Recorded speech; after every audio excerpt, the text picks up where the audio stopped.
Oke, let's go. Tonikaku Kawaii harusnya bisa jadi anime yang bagus. Apakah benar begitu?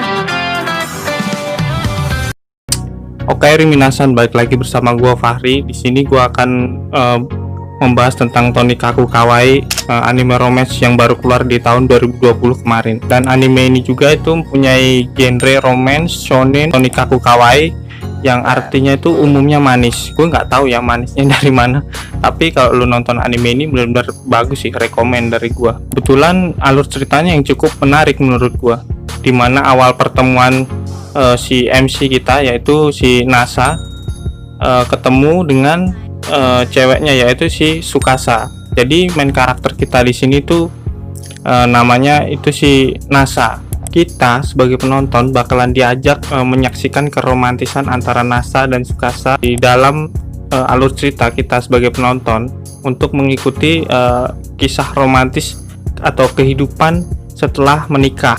Dan menurut gue ini hal yang unik sih. Biasanya gue jarang sekali nemuin anime yang bercerita tentang kehidupan setelah menikah seperti ini.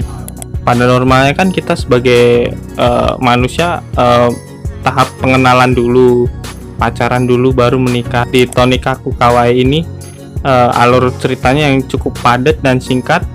Setelah lo ketemu langsung lo nikah, dan dari situlah ceritanya baru aja dimulai. Dan hal unik yang gue dapet setelah nonton anime ini tuh ketika ketika si Nasa itu ngelamar si Tsukasa, dan di sana itu cara pernikahannya itu cukup unik, dengan lu membawa dokumen dan membawa ke, kalau di sana mungkin seperti ini ya, tempat pernikahan atau di kita itu seperti KUA. Nah, setelah lu menyerahkan dokumen tersebut, itu tuh bakalan diganti dengan pohon atau tanaman gitu, tanaman kecil seperti itu. Nah, itu harus dijaga supaya usia pernikahan mereka tuh sama seperti pohon tersebut gitu. Ketika dijaga dan terus bertumbuh, dan usia pernikahan mereka pun juga lama kelamaan kan bertumbuh, dan ya seperti itulah kita menjaga sebuah ikatan gitu. Dalam anime tersebut itu diperumpamakan seperti pohon. Dan di sini juga lu bakalan diajarin tentang cara menghemat uang dengan tidak membelanjakan uang kita dengan hal-hal yang mahal. Dan menurut gue itu pelajaran yang cukup bagus yang bisa kita ambil dari anime ini. Ada episode dimana rumahnya si Nasa dan Tsukasa ini mengalami kebakaran, dan mereka kebingungan gitu bagaimana memanfaatkan uang yang ada untuk pindah ke apartemen yang lebih mahal atau yang lebih murah. Dan ini juga menurut gue hal yang bagus juga sih, dimana keinginan si Nasa itu ingin hidup lebih baik gitu dengan menyewa apartemen yang lebih mahal dan lebih luas. Tapi di sisi lain tuh pemikirannya si Tsukasa lebih baik tinggal di rumah yang kecil tapi mereka bisa saling ketemu gitu, daripada di tempat yang luas tapi mereka jarang ketemu gitu. Maksudnya dalam berpapasan atau dalam hal yang lain gitu. Itu menurut gue pemikiran yang cukup unik juga sih, menarik.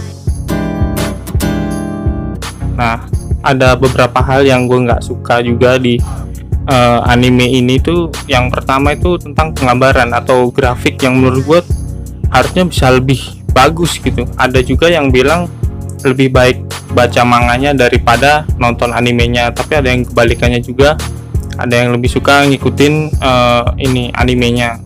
Kalau menurut gue pribadi sih semuanya overall oke aja, cuma ada beberapa bagian part yang menurut gue ngebosenin gitu. Contohnya di episode berapa gue lupa. Jadi di episode tersebut tuh nyeritain tentang latar belakang si Nasa dan kenapa namanya dia bisa jadi Nasa, kenapa orang tuanya memberi nama dia Nasa. Dan menurut gue itu benar-benar hal yang bikin gue boring gitu. Kenapa harus diceritain sedetail itu gitu.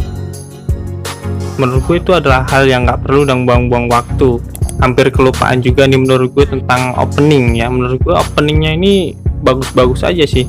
Gue lupa yang nyanyi siapa, tapi menurut gue masih oke juga. Buktinya gue download juga di handphone gue. Dan yang disayangkan itu dari segi grafik ya, dari openingnya ini musiknya udah oke, tapi penampilan openingnya ini bikin mata kita jadi bingung gitu, naik ke atas ke bawah, ke atas ke bawah, ke kanan ke kiri, kanan kiri. Jadi menurut gue itu kekurangan yang sedikit mengganjal gitu. So jadi itu aja yang bisa gue tunjukin tentang Tonikaku Kawaii ini. Jadi menurut lu gimana? Menurut lu layak ditonton atau enggak nih? Menurut gue sih harus ditonton nih, soalnya animenya bagus banget. Dan jangan lupa beri gue kritik di bawah, komen aja di bawah, nanti bakalan gue bales.